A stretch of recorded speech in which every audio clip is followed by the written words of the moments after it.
আলহামদুলিল্লাহ। আমি পরের কথা পরে বলবো। আমি আমার এই বরকতের হাতটা দিয়ে এদেরকে একটু ইসলামের জন্য এখন ডেকে নিচ্ছি। আমি পরে আবার কথা বলবো ইনশাল্লাহ, অসুবিধা নাই তো কোনো? ব্যাস, ওকে। আলোচ্য বিষয় আমার চলে আসছে। আমি দোয়া চাইবো আমাদের কাছে। দেখি তো তোমাদের ইয়েগুলো দাও। নরেল চাকমা ইসলাম গ্রহণ করবেন এবং ওনার ওয়াইফও আছে এবং তার একটা বাচ্চা আছে ক্লাস 3-তে পড়ে, বড় মেয়েটা ক্লাস 9-এ পড়ে। অ্যাটলিস্ট এক ফ্যামিলির 3 জন আলহামদুলিল্লাহ পড়েন। আপনি একটু আসেন মেহরবানি করে ভাই। বর্তমানে আমার ভাইয়ের নাম পছন্দ করেছেন মোহাম্মদ নূর মোহাম্মদ, আলহামদুলিল্লাহ পড়েন। বর্তমান নাম নূর মোহাম্মদ, আমাদের প্রিয় শায়েখ, আমার মাথার তাজ। আরে আমি যদি জীবনে সরাসরি মুফতি কাজী ইব্রাহিম সাহেবের দার্সের ক্লাসে বসতে পারতাম, আমার জীবনটা ধন্য হতো, আমার জীবনটা ধন্য হতো। আমি জানি না মানুষের হায়াত মানুষকে দেয়া যায় কিনা। আমি ব্যক্তিগতভাবে দোয়া করি আমাদের মতো জামালউদ্দিনকে আল্লাহ হায়াত কমিয়ে দিয়ে মুফতি কাজী ইব্রাহিমদেরকে আল্লাহ বাঁচাই রাখুন। আল্লাহু আকবার। আমাদের রত্ন আপনারা বুঝতে পারবেন যেদিন হারিয়ে যাবে। আল্লাহ যেন আমাদের এই মাথার তাজদেরকে আরো উজ্জ্বলতার সাথে পথ প্রদর্শকের ভূমিকা পালন করার তৌফিক দান করে।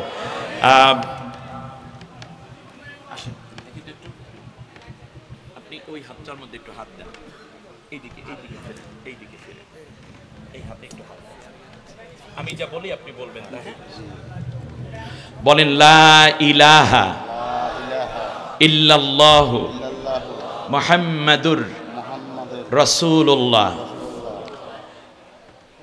আল্লাহ তাআলা ব্যতীত আর কোনো মাবুদ নাই, ইলাহ নাই, উপাস্য নাই। হযরত মুহাম্মদ সাল্লাল্লাহু আলাইহি ওয়াসাল্লাম আল্লাহ তাআলার রাসূল। কালেমায়ে শাহাদা, আশহাদু, এভাবে একটু হাত উঁচু করেন।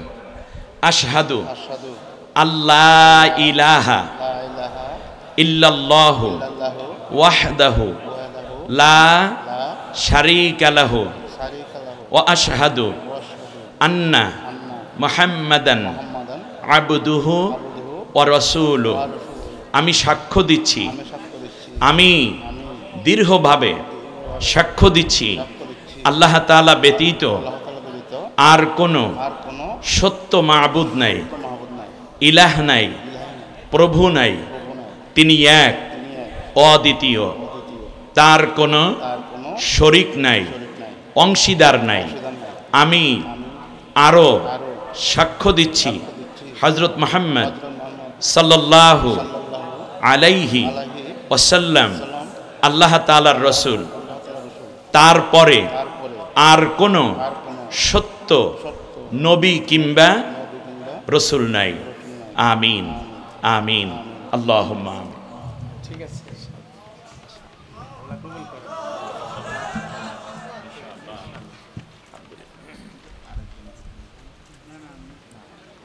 তিনজন মূলত, চারজন, আমরা তিনজন, 2 মেয়ে আর স্ত্রী, 4 জন। হুজুরকে একটু নিয়ে যান প্লিজ। ভলান্টিয়ার্সরা কোথায়? একটু নিয়ে। সম্মানিত ভাইয়েরা, সবাই আলহামদুলিল্লাহ পড়েন। কিয়ামত পর্যন্ত এইভাবে ইসলামের দিকে অমুসলিমরা আসবে, আর আমরা কোন দিকে যাব? অন্যদিকে নাকি ইসলামের দিকে? আমাদের নেতৃত্বে আগামী বিশ্ব গড়ে উঠবে। আমাদের শায়েখ যেভাবে আমাদেরকে উৎসাহিত করেছেন, ইনশাআল্লাহ আগামীর দিনগুলো কোরআনের দিন, আগামীর দিন ইসলামের দিন। নবীজি সাল্লাল্লাহু আলাইহি ওয়াসাল্লাম বলেছেন, এই হিন্দুস্তানে মুসলমানদের সাথে মুশরিকদের একটি চূড়ান্ত যুদ্ধ হবে।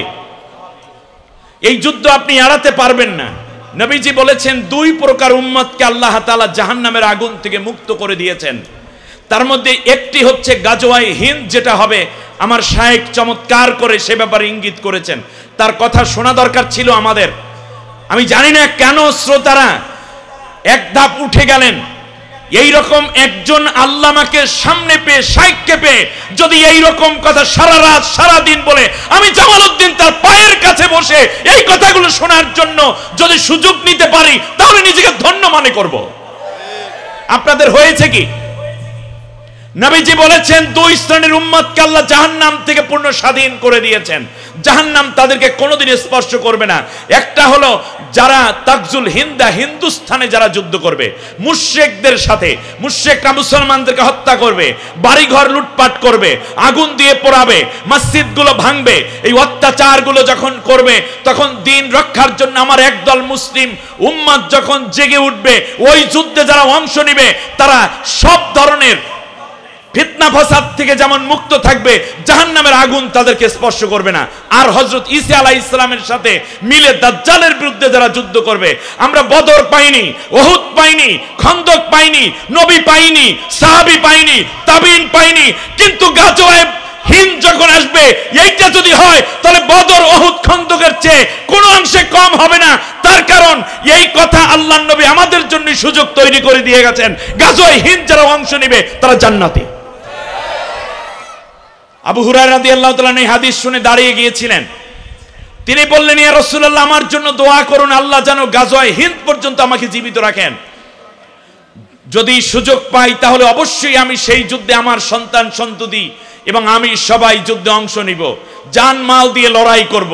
যদি শহীদ হয়ে যাই তাহলে জান্নাতি, বেঁচে থাকলে যতদিন বাঁচবো জান্নাতি মানুষ হিসাবে বাঁচবো, মরার সাথে সাথে আবার জান্নাত হয়ে যাব।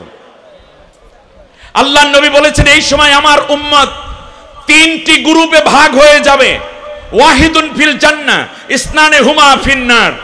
এক প্রকার জান্নাতে যাবে আর দুই প্রকার জাহান্নামে যাবে। জাহান্নামে যারা যাবে তারা একদল হবে এরকম, দেখি কি হয়, দেখি কি হয়। আর এই এখান দিয়ে মাইরে ফেলাইছে 10 জন মুসলিম, তাদের কি হয়েছে? ওখান দিয়ে মসজিদ একটা ভাঙছে, তাদের কি হয়েছে? ওনাদের তলপি তলপা নিয়ে বসে থাকবে, এরা জাহান্নামী। আরেক দল হবে এরকম যারা মুসলমানদেরকে হত্যা করে, তারপর তারা বলবে যে দেখো দাদা, তোমাদের কোনো চিন্তা নাই, আমরাই তো আছি, তোমরা যা করতে চাও আমরা তো তাই করে দিচ্ছি। অথবা মুসলমানদেরকে ধরে ধরে তারা মুশরিকদের হাতে তুলে দেবে, এরাও জাহান্নামী। আল্লাহর নবী সাল্লাল্লাহু আলাইহি ওয়াসাল্লাম এই হাদিসের শেষ অংশে গিয়ে আরেকটি চমৎকার সংযুক্তি দিয়েছেন। আল্লাহর নবী বলেছেন যে লা তাকুমুস সাআতু হাত্তা তালহাকা কবাইলা মিন উম্মতি বিল মুশরিকিন ওয়া হাত্তা ইয়াবুদুন। আল্লাহর নবী বলেছেন যে কিয়ামতের পূর্বে এমন একটা অবস্থা হবে, আমার উম্মতের মধ্যেই একটি গোষ্ঠী মুশরিকদের সাথে পুরোপুরি মিশে যাবে। আমার উম্মতের মধ্যে একটি অংশ তাদেরকে দাদা মানবে, তাদেরকে প্রভু মানবে, তাদের দেওয়া চন্দন তিলক তাদের কপালের মধ্যে পড়বে।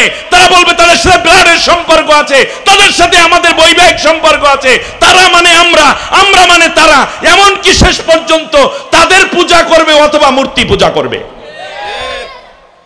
কি জীবন্ত কথা, কি জীবন্ত কথা! আমাদের মধ্য থেকে আমরা দেখেছি যারা পালিয়ে গেছে তারা তাদেরকে প্রভু জ্ঞানী পূজা শুরু করে দিয়েছিল। মনে হয় যেন দেশটা লিখে দিতে পারলেই হলো। আপনারা জানেন না 18ই আগস্ট ছিল একটি প্রোগ্রাম, যেই প্রোগ্রামে বাংলাদেশের অবৈধ স্বৈর শাসক লিখে দিতে চাচ্ছিল বাংলাদেশকে ভারতের, সেই চুক্তি হয়ে যাচ্ছিল। আমার দেশের যুবকরা, ছাত্র সমাজ দেখেছে যে বিএনপি পারে নাই, জামাত ইসলামী পারে নাই, হেফাজত পারে নাই, চরমোনাই পারে নাই। 18টা বছর পর্যন্ত শোষণ চলেছে, কোনো কথা নাই। আমার এই ভূমিকা আমরা দেব না, জীবন দেব কিন্তু জমিন দেব না। আমার ছাত্র ভাইয়েরা জীবন দিয়েছে, বাংলার 1 ইঞ্চি জমিও ভারতের কাছে প্রধানত হতে দেয় না।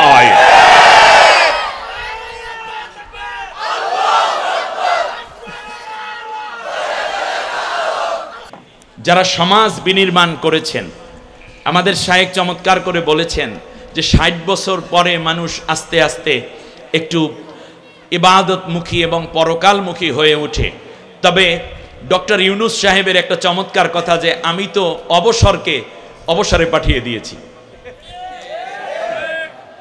মানে রিটায়ারমেন্টকে রিটায়ার্ডে দিয়ে দিয়েছে, মৃত্যুর আগ পর্যন্ত কাজ করতে হবে। ঠিক না বলেন?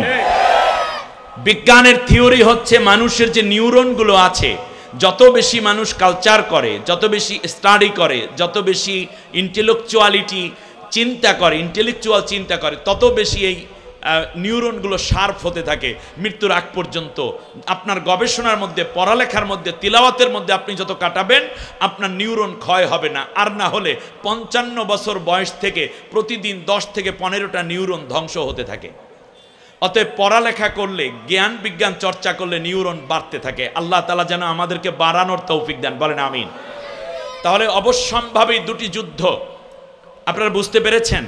বলেন তো দেখি, তাহলে ইহুদিদের সাথে যুদ্ধ হবে কি হবে না?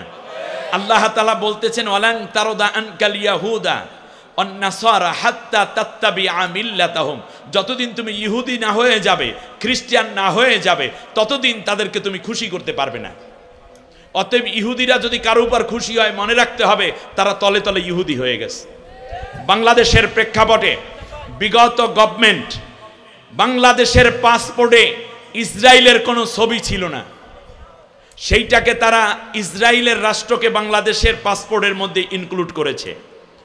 বাংলাদেশের সাথে বাণিজ্যিক সম্পর্ক ছিল না, সেইটাকে সম্পর্ক এনেছে। এমনকি বাংলাদেশে ইহুদিদের আগমন তথা এই দেশে আসা নিষিদ্ধ ছিল, কিন্তু বিগত গভর্নমেন্ট ইহুদিদেরকে ভিসা দিয়ে বাংলাদেশে আসার সুযোগ করে দিয়েছে। আমার কথা আপনাদের বুঝে আসে না মনে হয়? আর মুশরিক, আল্লাহ তাআলা বলেছেন যে ইন্নাল্লাযীনা কাফারু মিন আহলিল কিতাবি ওয়াল মুশরিকিনা উলাইকা হুম শাররুল বারিয়া। এটা আমার কথা নাকি? যারা আহলে কিতাবদের মধ্যে কুফরি করে এবং মুশরিক যারা মূর্তি পূজারী, তারা পৃথিবীর নিকৃষ্ট সৃষ্টি। ইয়াহুদীদেরকে আল্লাহ তাআলা বলেছেন গায়রিল মাগদুবি আলাইহিম ওয়ালাদ-দাল্লিন। ইহুদিরা হচ্ছে আল্লাহর গজব প্রাপ্ত একটা জাতির নাম। হিটলার 60 লক্ষ ইহুদিকে হত্যা করে অল্প কয়েকটা ইহুদি বাঁচাইয়া বলেছে যে আমি কেন ইহুদিদেরকে হত্যা করলাম তা যেন বিশ্বের মানুষ বুঝতে পারে, সেই জন্য কয়েকটা ইহুদিরে বাঁচাই রাখলাম। আর সেটাই তো হচ্ছে। শুধু তাই না, আল্লাহর নবী বলেছেন ইহুদিদের কোনো স্থায়ী বাসস্থান থাকবে না দুনিয়ায়। আল্লাহু আকবার বলেন। ইহুদিদের কি থাকবে না বলেন? এরা সব সময় রিফিউজ থাকবে, এরা সব সময় রোহিঙ্গা থাকবে, এরা সব সময় নিজের বসত বাড়িহীন থাকবে। প্রতি 80 বছর অন্তর অন্তর, শুনুন, প্রতি 80 বছর অন্তর অন্তর ইয়াহুদিদের পতন হয়। অলরেডি বর্তমানে 76 বছর চলছে, আর 4 বছরের মধ্যে এই ইহুদিরা ধ্বংস হয়ে যাবে।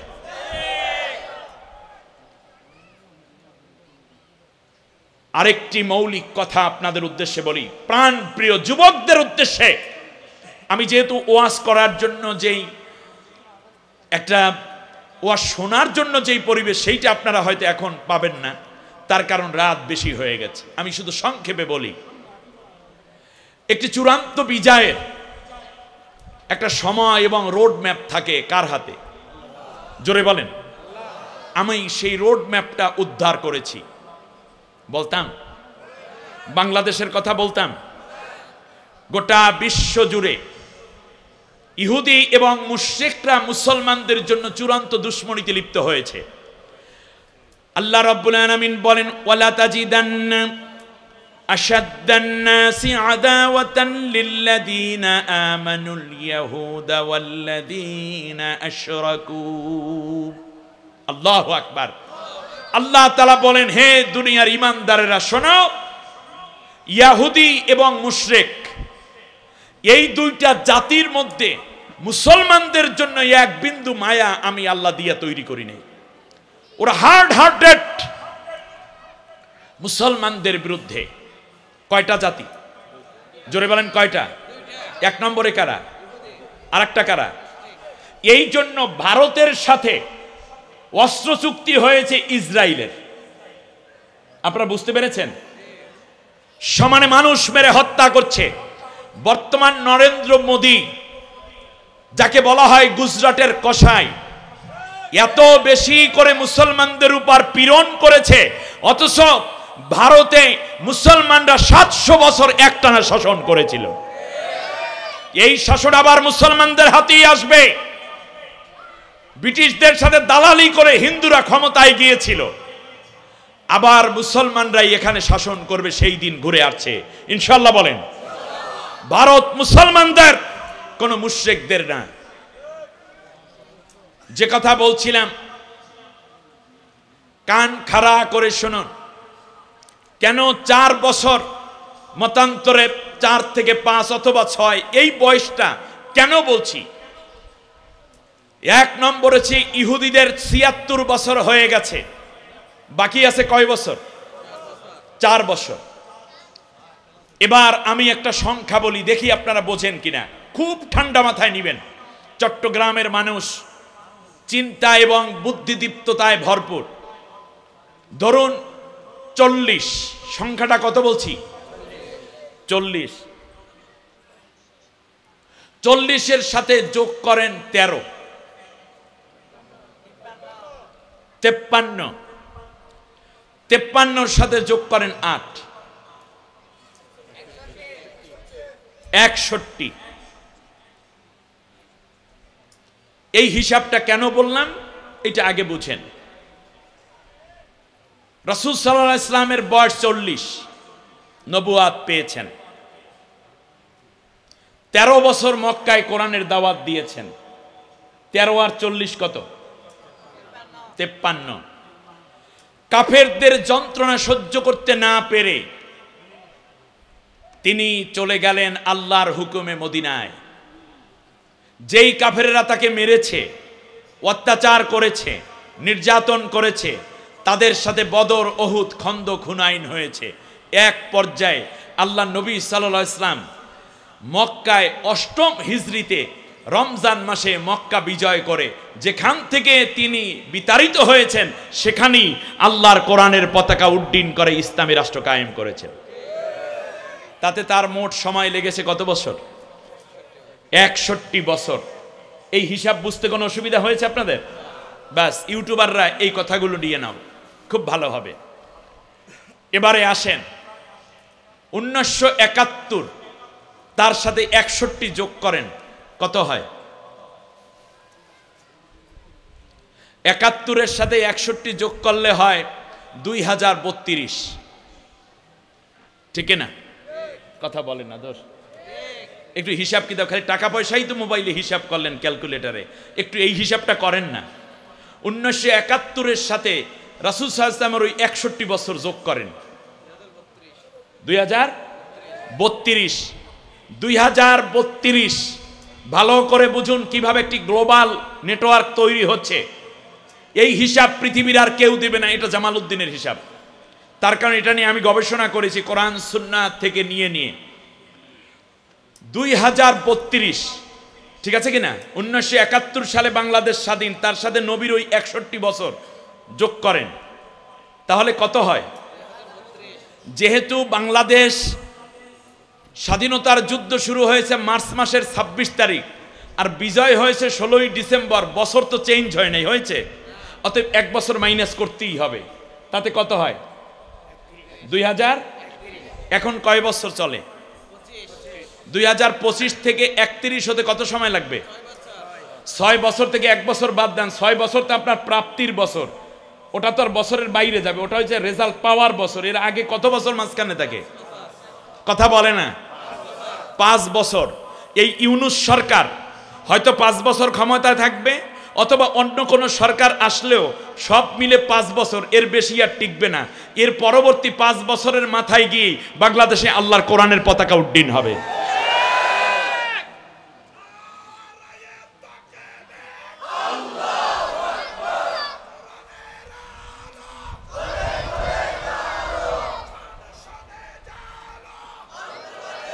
সবাই ইনশাআল্লাহ বলি, জোরে বলি ইনশাআল্লাহ। তার কারণ বাংলাদেশে এখন ইসলামী দলগুলো ঐক্যবদ্ধ, স্কুল কলেজ ইউনিভার্সিটির ছাত্ররাও ইসলামের জন্য আজ ঐক্যবদ্ধ, খেলোয়াড়রা ইসলামের জন্য ঐক্যবদ্ধ, এমনকি নায়ক নায়িকা সিনেমা টেলিভিশনের তারাও এখন ঐক্যবদ্ধ ইসলামের জন্য। ব্যবসায়ীরা ঐক্যবদ্ধ, কেবলমাত্র ভারত এবং মোসাদের কিছু দালালরা বাংলাদেশে ইসলামের জন্য ঐক্যবদ্ধ হতে পারছে না। ঠিক কিনা বলে?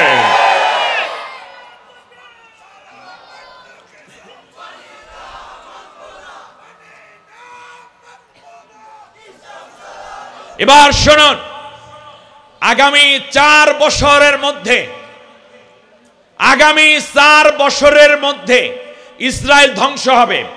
আগামী 5 বছরের মধ্যে খরাবুল হিন্দামিনা চীন, চীনের দ্বারা ভারত আক্রান্ত হয়ে খণ্ড বিখণ্ড হয়ে যাবে।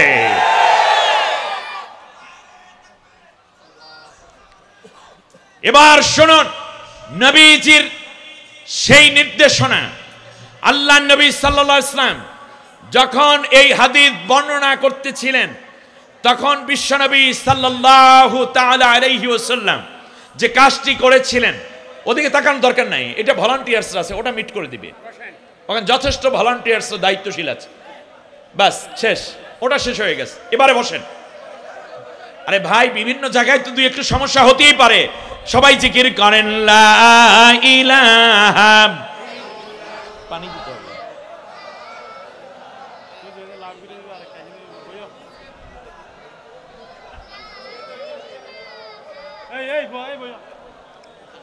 লা ইলাহা ইল্লাল্লাহ, লা ইলাহা ইল্লাল্লাহ মুহাম্মাদুর রাসূলুল্লাহ সাল্লাল্লাহু আলাইহি ওয়াসাল্লাম। আমার দিকে তাকান। এক ভাই কোরআনের বাণী শুনে হয়তো একটু বেহুশ হয়ে পড়েছে, তাতে অসুবিধা কোথায়? আপনাদের কোনো অসুবিধা হওয়ার কথা? এত বড় জীবন্ত কথা শুনে একটু সেন্সলেস হতেই পারে। লিল্লাহি তাকবীর, নারায়ে তাকবীর। সম্মানিত ভাইরা, এবার শুনুন, আল্লাহর নবী সাল্লাল্লাহু আলাইহি ওয়াসাল্লাম বললেন, এই হাদিস বর্ণনার সময় আল্লাহর নবী কিছুটা সময় চুপ হয়ে গেলেন। একটু পরে নবী প্রচন্ড কান্না করলেন, চোখের পানি মুছতে মুছতে নবী আবার চেহারা মোবারক উঁচু করলেন, একটা মুচকি হাসি দিলেন। সুবহানাল্লাহ বলেন।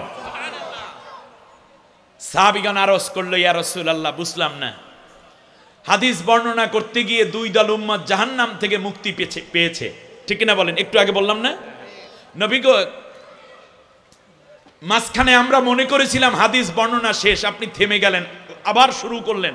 নবীজি বললেন, এই যুদ্ধটা একটু দীর্ঘ মেয়াদি হবে, এই জন্য আমি থেমে বুঝাইয়া দিলাম এই যুদ্ধ 2-4 মাসে শেষ হবে না, একটু লং হবে টাইমটা, এই জন্য আমি মাঝখানে থেমেছি। নবীজি কাঁদলেন কেন? আল্লাহর নবী বললেন, আমার সাহাবীরা, তোমরা সাধারণ মানুষ আর আমি নবী। আল্লাহ রাব্বুল আলামিন আমাকে যা দেখান তোমাদেরকে তা দেখান না। আল্লাহ দেখিয়েছেন এই যুদ্ধে প্রচুর রক্তক্ষরণ হবে, রক্ত নদী বইবে, প্রচুর মানুষের প্রাণহানি হবে, মানুষের রক্তের উপর দিয়া মানুষের লাশ ভেসে ভেসে যাচ্ছে, এমন দৃশ্য আমাকে দেখানো হয়েছে, এজন্য আমি কেঁদেছি। নবী হাসলেন কেন? আল্লাহ নবীর সাহাবীগণ বলল, ইয়ার নবীজি বললেন, আমার সাহাবীরা শোনো, আল্লাহ তাআলা আমাকে দেখিয়েছেন যুদ্ধ যত বড়ই সময়, যতই দীর্ঘ হোক না কেন, আর যতই জীবন এবং রক্তক্ষয়ী হোক না কেন, আল্লাহ আমাকে দেখিয়েছেন চূড়ান্ত পর্যায়ে আমার আল্লাহ আমার উম্মতের হাতে কালেমার পতাকা বিজয়ী হিসাবে তুলে দিয়েছে। সুবহানাল্লাহ, সুবহানাল্লাহ। চায়না থেকে যুদ্ধ শুরু হবে। বর্তমান সময়ে বাংলাদেশ চীনের সাথে প্রচুর চুক্তি করতে যাচ্ছে। আপনারা জানেন 27 কিলোমিটার লম্বা তিস্তা ব্যারেজ নতুন করে কার্যক্রম শুরু করছে, যেই তিস্তা দিয়া ভারত প্রতি বছর আমাদেরকে ডুবায়। আমরা দিয়েছিলাম কন্যা, তারা দেশে বন্যা। উত্তরবঙ্গকে ডুবিয়ে মারে প্রতি বছর ভারত। নদী শাসনের নামে আমাদেরকে ড্রাই সিজনে পানি দেয় না, বর্ষাকালে পানি ছেড়ে দিয়ে ঘর বাড়ি ফসল সব নষ্ট করে শোষণ করছে, ঠিক না বলেন? এই দায়িত্ব নিয়েছে চীন। এবারে আমাদের চাচামেয়া গিয়ে, ডক্টর ইউনূস চাচা গিয়ে এই চুক্তি করে আইছে। কারণ বাংলাদেশের কেউ যদি এই কার্যক্রম শুরু করে তাহলে তো ওরা গুলি মেরে শেষ করে দিবে। তো চায়নার একটা সৈন্যের গায়ে যদি ওরা গুলি নিক্ষেপ করে, আঘাত করে, ওদের 100 সৈন্যকে চায়না ধ্বংস করতে একটু পিছপা হবে না, ঠিক না বলেন? আগামী 50 বছর বাংলাদেশকে চীন কি দিতে চাই তার প্রোফাইল অলরেডি হাতে দিয়ে দিছে। এজন্য আমি মুফতি কাজী ইব্রাহিম হাফিজাউল্লাহর মতো তো শক্ত করে এভাবে বলতে পারবো না, তবে গত বছর নির্বাচিত সরকারের সময়ও আমরা রমজানে পেঁয়াজ খেয়েছি 250 টাকা করে, এবছর খাইছি 20 টাকা করে। আলুর কেজি 12 থেকে 15, আর গত বছর ছিল 70 থেকে 75। আর বাকিগুলো যা আছে সব ষড়যন্ত্রের কারণে হচ্ছে। অতএব ষড়যন্ত্রকারী যারা বাংলাদেশে আছে তাদের জন্য আমার জেনজিরা যথেষ্ট। এগুলোকে খুঁজে খুঁজে বের করে ষড়যন্ত্রকারীদেরকে অন্য দেশে পাঠাতে হবে, নয়তো ভালো করে ছেড়ে দিতে হবে। ঠিক কিনা বলেন? যুবকদেরকে এগিয়ে আসতে হবে। অশাবুন নাশাতা ফি ইবাদাতিল্লাহ। বর্তমান যুবকরা কি চায়? আমি ছোট্ট দুইটা উদাহরণ দেই। সার্জিস আলম বিয়ে করেছে একজন কোরআনে হাফেজাকে। তার চারপাশে সুন্দরীর অভাব ছিল। বর্তমান বিপ্লবের অগ্রাধিনায়ক, সেনানায়ক, মুক্তি আন্দোলনের অগ্রপথিক সার্জিস আলম কই? ইউনিভার্সিটিতে পড়ুয়া, তার ক্লাসমেট, জুনিয়র, এলাকাবাসী, বিদেশি, শিল্পপতি, ক্ষমতাসীন, উপরস্থ কর্মকর্তা, কারো মাইয়া বিয়ে করলো না, বিয়ে করেছে একজন কোরআনে হাফেজাকে। বোঝা যায় ওরা আন্দোলনের সময় এক হাতে হাত মিলিয়ে কাজ করলো, বৈবাহিক জীবনে এই নৈতিক মানটুকু তাদের ভেতরে আল্লাহ দিয়ে রেখেছেন। হাসনাত আব্দুল্লাহ বিয়ে করেছে আমার এলাকায় এবং আমার ভাতিজিকে। বিয়ে পড়াইলাম আমি। বিয়ে পড়ানোর পরে মুসাফা কোলাকুলি করে আর কপালে একটা চুমু খেতে গেলাম। কপালে চুমু খেতে গিয়ে দেখলাম কপালের মধ্যে সেজদার দাগ। আমার কথা আপনাদের বুঝে আসছে? সুতরাং আমার দেশের মুশফিক রহিম থেকে নিয়ে যারাই বলেন নামাজের ওয়াক্ত হলে তারা নামাজে দাঁড়িয়ে যায়। গত বছর এই নায়ক সাকিবকে নিয়ে আসা হয়েছিল, খুব সম্ভব একটা টেলিভিশনে কোরআনের তেলাওয়াত অনুষ্ঠানে কারা প্রতিযোগী হলো, কারা মানে ফাইনাল পর্বে, তখন বলেছে আমার জীবনের সেরা সময় আমি উপভোগ করলাম। এর মানে প্রত্যেকের অন্তরে আল্লাহর নাম আছে, ওরা যা করুক আর না করুক সময় মতো ঠিকই ইসলামের দিকে নেমে আসে। আগামী কালকে বাংলাদেশের 10 মিনিট স্কুলের আয়মান সাদিক থেকে শুরু করে বিভিন্ন ইউনিভার্সিটি, বাংলাদেশের যারাই ইন্টেলেকচুয়াল আছে এবং বাংলাদেশের যত সেরা আলেম আছে, বাংলাদেশের জেনারেল শিক্ষার লাইনে যারা আছে, যাদের ভেতরে ঈমান আছে, সবাই মার্চ ফর গাজা এই বিশাল আয়োজনে জনসমাবেশে সবাই অংশগ্রহণ করার জন্য ইতিমধ্যে কথা বলা শুরু করে দিয়েছে।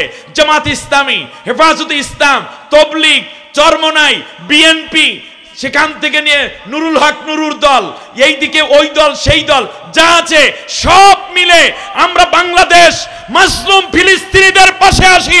প্রয়োজনে ফিলিস্তিন পর্যন্ত লং মার্চ হবে গাজাকে উদ্ধার করার জন্য। বাংলাদেশের কোটি কোটি তাওহীদি জনতা রেডি আছে। ঠিক কিনা বলেন?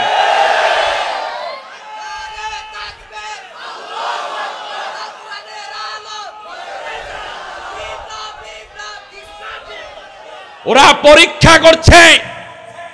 আমার চারপাশে দাদারা, 3 দিকে দাদারা, একদিকে বঙ্গোপসাগর, ওদের সাথে ওদের সম্পর্ক। আমরা যদি ইমানি চেতনায় না থাকতে পারি তাহলে আমাদেরকেও ফিলিস্তিন বানাবে। কিন্তু বাংলাদেশ আগ্নেয়গিরি, সুপ্ত আগ্নেয়গিরিকে ফাটাবেন না, তাহলে জ্বলে পুরো সব সরকার হয়ে যাবে। আমাদের ভারতকে বলি, তোমাদের মতো এত সংখ্যক সৈন্য নাই, তোমাদের মতো বিশাল অস্ত্র ভান্ডার আমাদের নাই, তোমাদের মতো অত জনগোষ্ঠী আমাদের নাই, ভূখণ্ড নাই, কিন্তু আমাদের সবচেয়ে বড় যেটা আছে তার নাম ঈমান।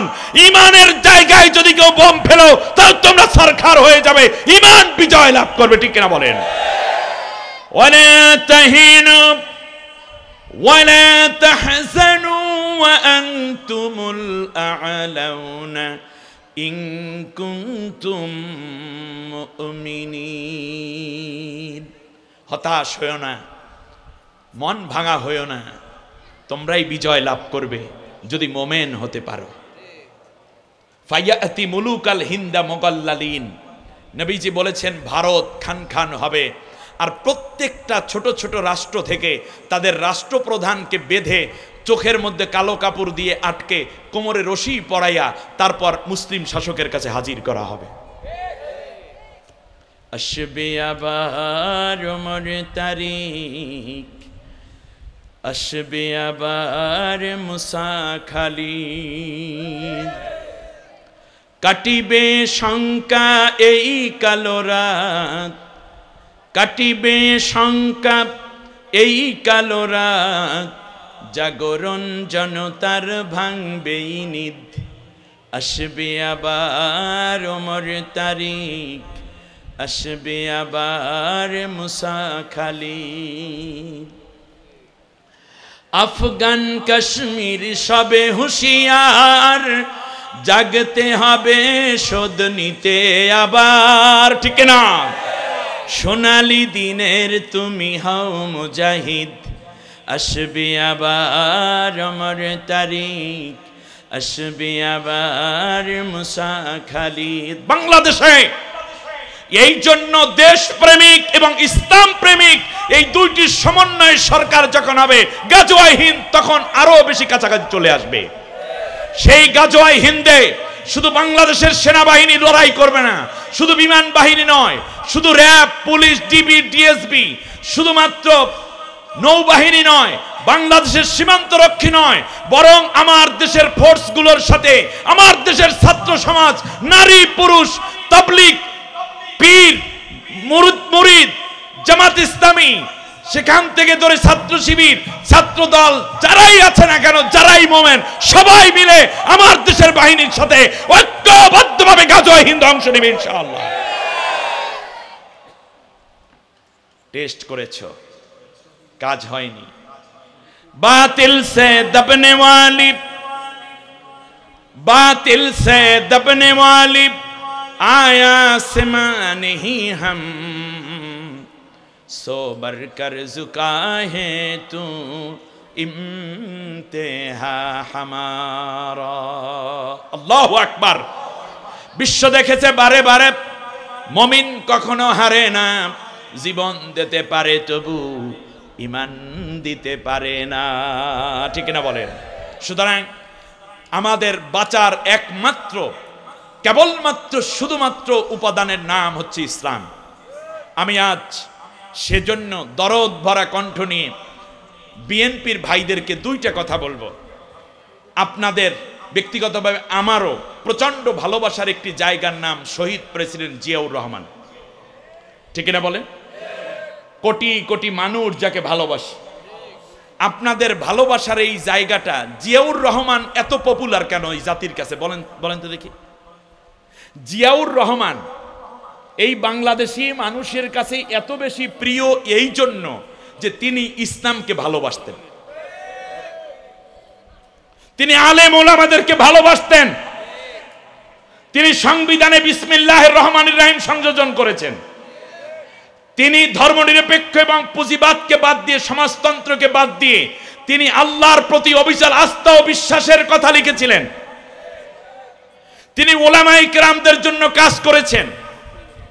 আরাফাতের ময়দানে এখনো শত শত না কয়েক হাজার গাছ আছে যেইগুলো নিম গাছ, কিন্তু ওই দেশের মানুষরা এটাকে সাজারাতুজ জিয়া, সাজারাতুজ মানে জিয়া গাছ। আরব দেশে তো অন্য কোনো গাছ থাকে না। আরাফাতের ময়দানে তিনি এই গাছগুলো হেলিকপ্টার, বিমান ভরে নিয়ে লাগাই দিয়েছেন। সৌদি সরকার তাকে সূরা জুমার আয়াত উপহার দিয়েছেন, যেটা বাইতুল মোকাররমে এখনো টানানো আছে মূল গেটে। ইসলামের জন্য তার এই অনবদ্য ভালোবাসার জন্য আল্লাহ তাআলা এই জাতির মধ্যে তার ভালোবাসা সৃষ্টি করে দিয়েছেন।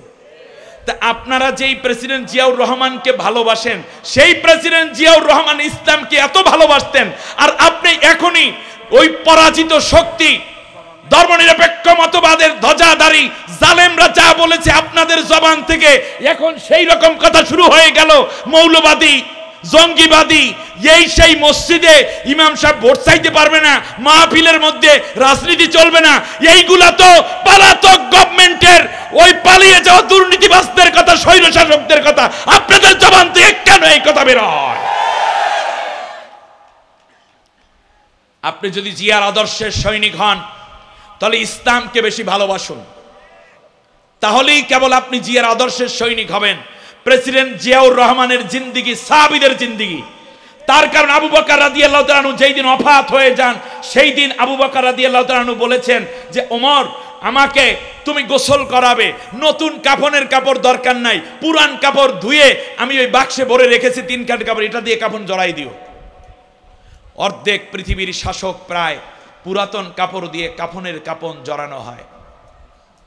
আপনারা ব্যাংকের মালিক হইলেন রাজনীতি করতে গিয়ে, আপনারা শূন্য থেকে জিরো থেকে হিরো হয়ে গেলেন অর্থনৈতিক দিক থেকে। কই জিয়াউর রহমানের ভাঙ্গা সেই সুটকেসটা আজ কোথায়?